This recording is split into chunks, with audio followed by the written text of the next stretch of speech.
Oi, pessoal, bem-vindos a mais um vídeo do meu canal.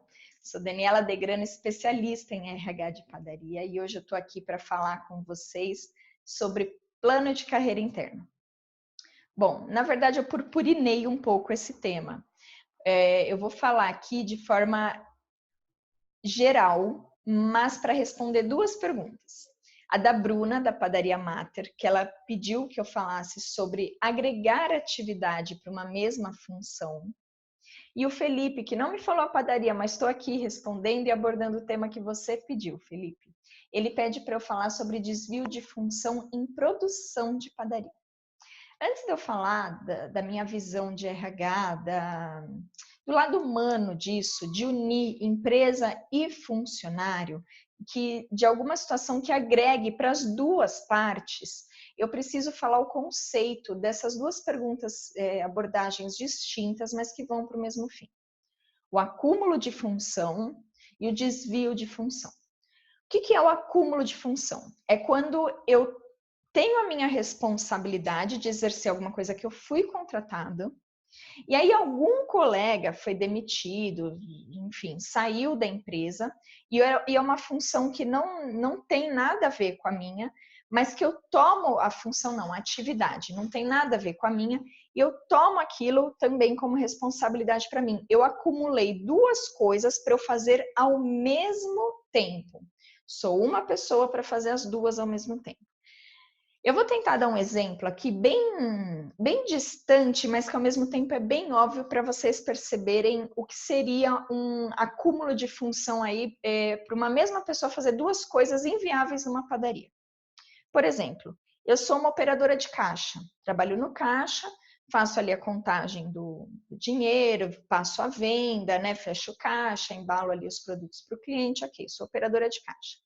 E aí a padaria manda embora o padeiro, que faz o pão, que forneia o pão, que cilindra o pão, que está ali na produção. E aí me pedem para cuidar tanto do caixa quanto fazer o pão. Além de eu não saber fazer o pão, porque eu sou operadora de caixa, não tem como eu fazer as duas coisas ao mesmo tempo. Não é que eu estou ali trabalhando no caixa e depois, no meu horário, vou fazer um curso, vou treinar, vou aprender em padaria e aquilo ainda não depende de mim. As duas coisas já dependem de mim. Eu estou acumulando duas funções que eu não consigo fazer ao mesmo tempo. Esse é o acúmulo de função. O desvio de função é quando... Vou dar o mesmo exemplo. Eu sou operadora de caixa e o padeiro está precisando de uma ajudante. Não tem nada a ver com a minha função. Eu estou fazendo alguma coisa totalmente aquém do que eu fui contratada para fazer. Eu fui contratada para trabalhar no caixa. E aí me pedem para ir fornear ou passar uma massa com o padeiro e eu não sei fazer isso. É totalmente distinta da minha atividade de operadora de caixa. Entenda, pessoal, que isso, se eu não me engano, o artigo 868 da CLT, tem uma cláusula ali dentro da CLT que fala que existem posicionamentos diferentes, entendimento ali também jurídico pode haver diferente, mas quem tem que provar é o funcionário. Mas esses dois exemplos que eu falei, dá para identificar de forma bem óbvia que realmente as duas situações são inviáveis, Porém, no nosso dia a dia, na nossa rotina, na nossa prática de padaria, acontecem situações que podem ser favoráveis tanto para a empresa quanto para o funcionário. Por que eu dei o tema de plano de carreira interno? Pessoal, dentro da padaria a gente tem tanta coisa para se fazer, para se aprender, para se agregar, para se capacitar pessoas ali dentro, que quem tem interesse, vontade, objetivo também de crescimento, de conhecer ou de conhecer outras atividades e também ser promovido, fazer alguma outra atividade, ali é um mundo de oportunidades. É óbvio, tem que ter muito cuidado com uma coisa ou outra.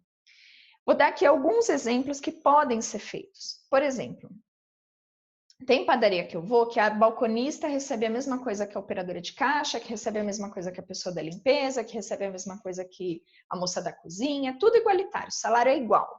Mas por motivação interna do funcionário, ele quer aprender no caixa.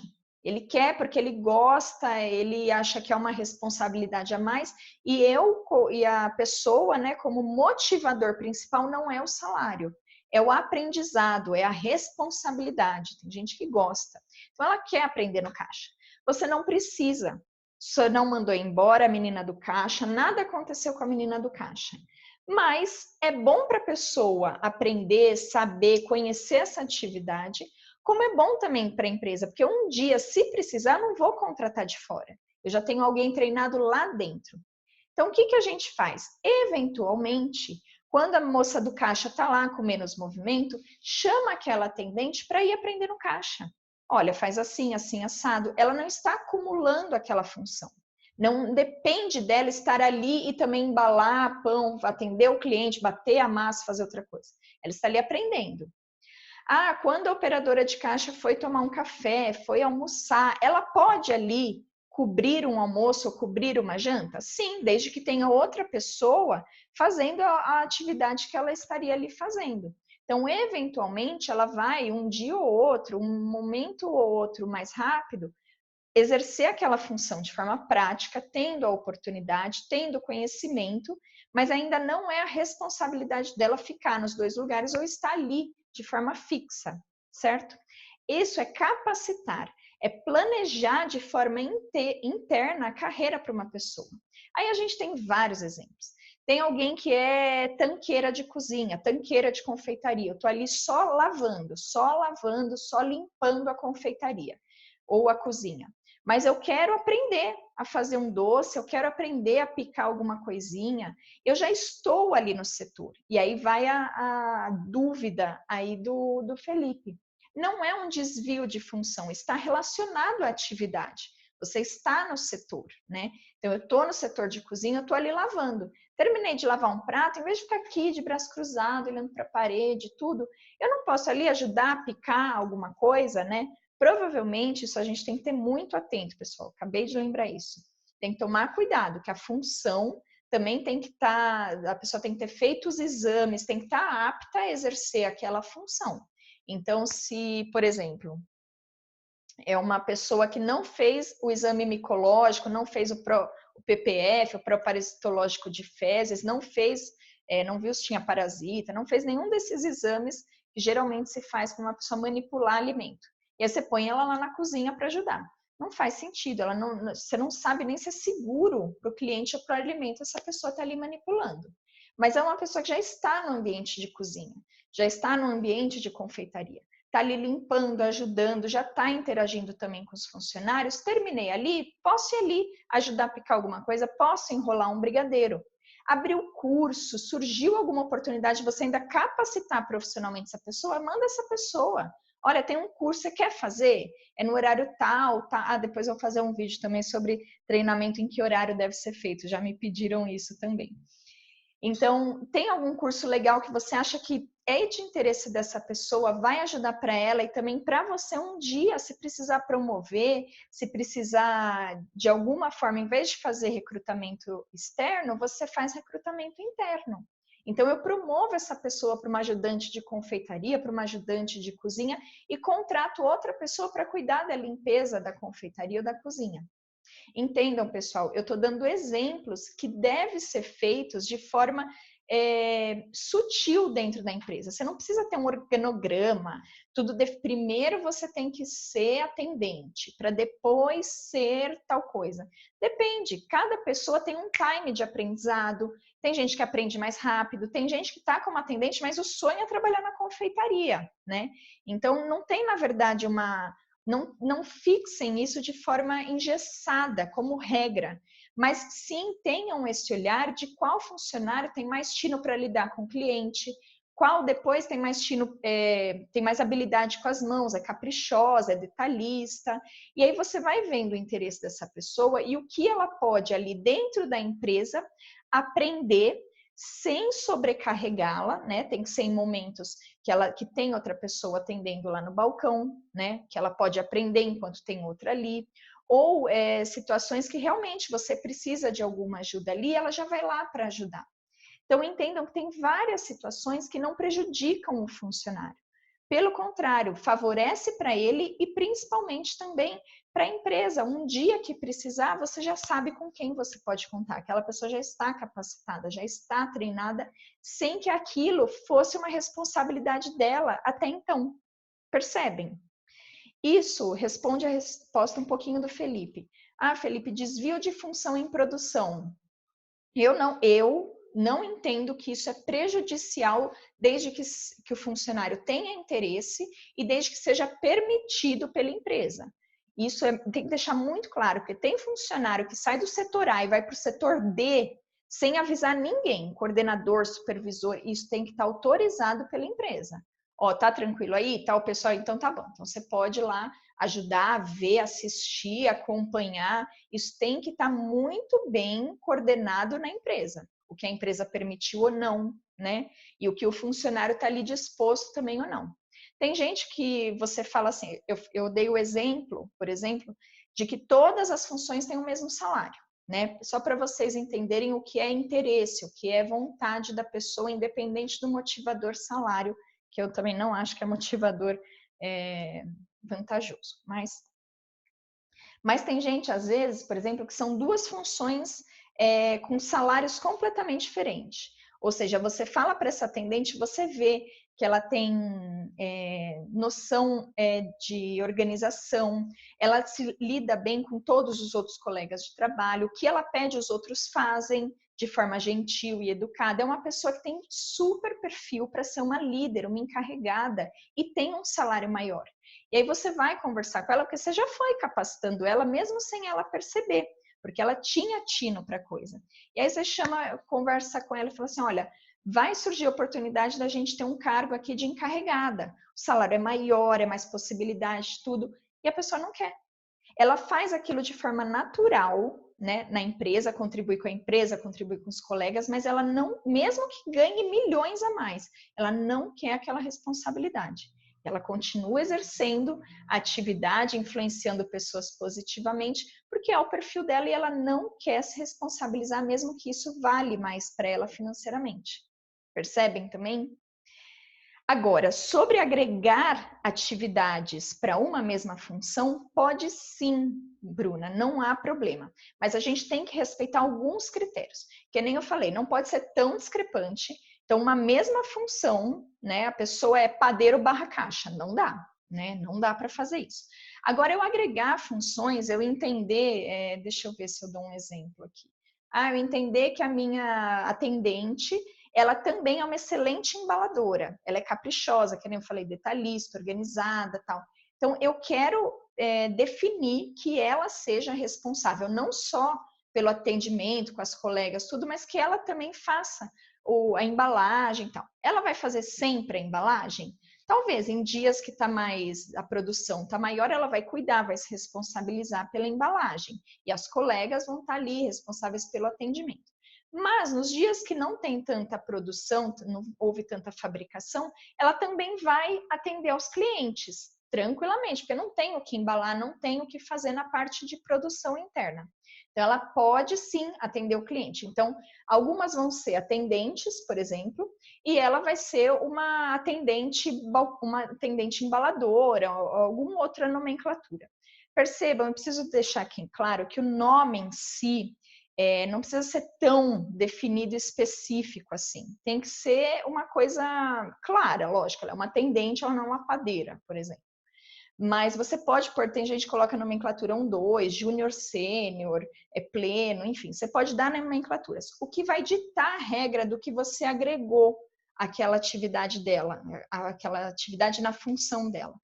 A descrição de atividade. O que é essa descrição de atividade, pessoal? Ela está dentro de uma ordem de serviço. Ela que vai nortear depois para a elaboração dos laudos de segurança do trabalho, o PCMSO, o PPRA. O que é que aquela pessoa faz na sua empresa? Então, ela é uma atendente, ela repõe mercadoria, ela cuida do embalamento e tal. Essa descrição de atividade que está dentro da ordem de serviço, que norteia os laudos, a ordem de serviço, pessoal, ela é uma norma regulamentadora também, ela é NR1 e ela é obrigatória nos estabelecimentos, mas muitos estabelecimentos, padarias não têm.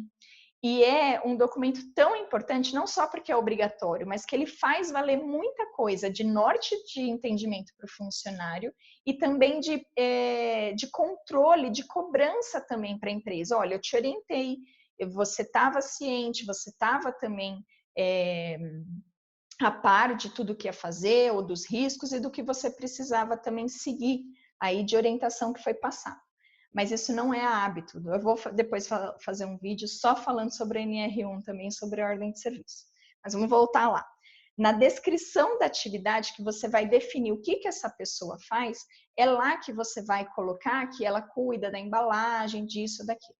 Isso tem que estar alinhado não só com a descrição da atividade, ou seja, a dela é diferente das atendentes, o nome dela também é diferente.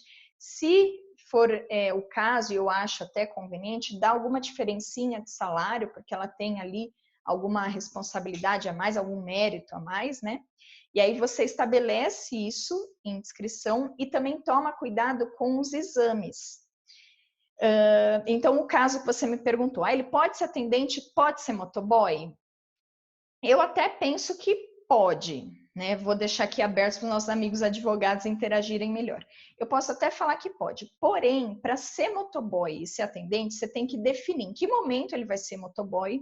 Então, Daniela, só no horário de almoço ele é motoboy, para fazer as entregas do delivery. No começo do dia ele é atendente, ele ajuda ali a atender um café, um cliente, tudo ok.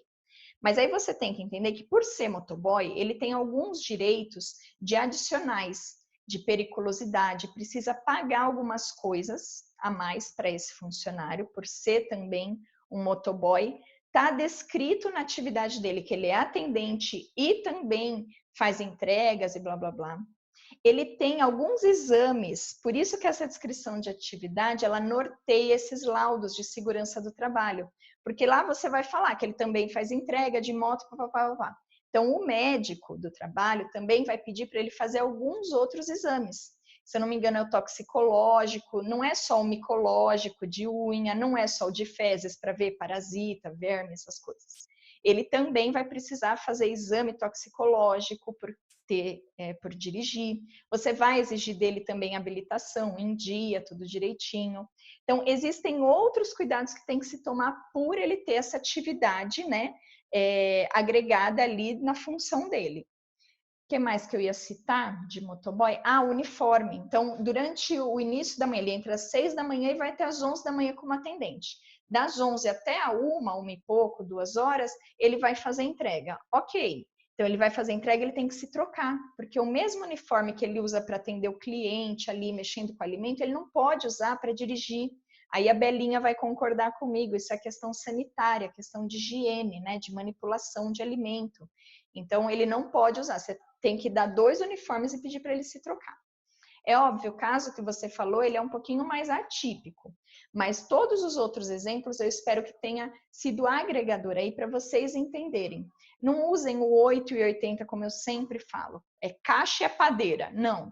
Vamos para o lado de entender quem é esse funcionário, que aptidão ele tem, que interesse ele tem, o que como empresa também eu posso viabilizar que não atrapalhe os meus processos, a minha dinâmica de empresa e também talvez não me prejudique, porque posso pôr aquela pessoa em risco, por exemplo, não estava capacitada a exercer tal função. Então, tomem sempre cuidado com esses detalhes de estabelecer isso em descrição, em verificar o cargo disso daí, os exames que ele precisa fazer para estar apto ou não, até por segurança alimentar, como eu falei, e também para a segurança dele mesmo. Se precisa fazer algum treinamento, depois, então, ele fez um treinamento ao longo da vida dele aí como atendente, e aí quando surgiu a vaga para ser promovido, ele já estava pronto, ele já fez os treinamentos, ele já estava apto a exercer alguma outra função, que aí sim é responsabilidade dele, tá? Eu espero que tenha sido claro, eu sei, eu falo demais, mas se você gostou, se foi relevante esse assunto para você, se te deu ideia, se você pelo menos se identificou com alguma coisa que eu falei, dá o seu like. Nos comentários aqui, pessoal, pode falar se gostou, se não gostou. Como diz o Everton, até o dislike ajuda no canal. Mas principalmente me conta aí quais experiências você teve ou me dá sugestão também de tema, como a Bruna e o Felipe deram. Se não é inscrito do canal, se inscreve, clica no sininho para ter notícia de mais vídeo. Eu espero vocês no próximo vídeo. Um abraço, pessoal!